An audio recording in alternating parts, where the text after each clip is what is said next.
अस्सलामुअलैकुम। रमज़ान का पहला जुमा सबको बहुत बहुत मुबारक हो। और ये मेरा है क्लासरूम जिधर मैं बैठी हुई हूँ। तो आज मैंने बहुत अच्छी अच्छी वीडियो क्रिएट की है इधर बैठ के। और मेरी क्लास में और कोई भी मौजूद नहीं है। और जो हमारी मैम है वो अभी तक नहीं आई क्योंकि उनका जो टाइम है वो भी नहीं हुआ। और जो हमारे सर हैं वो जो बाकी स्टूडेंट आ गए उनको क्लास दे रहे हैं, क्लास से बाहर हैं, वो ट्रेनिंग दे रही है उनको। और मैंने क्लास ले ली थी और मैं फ्री हो गई थी, तो मैं इधर आके बैठ गई, मैम का वेट कर रही हूँ।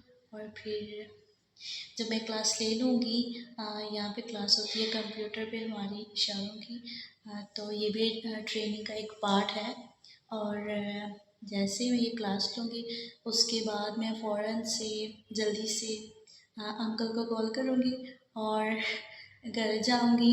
फिर जुमा की नमाज़ जो है वो अदा करने के लिए जाऊँगी। तो आप सब दुआ कीजिएगा कि अल्लाह पाक मुझे कामयाब करे। आमीन सुम्मा आमीन।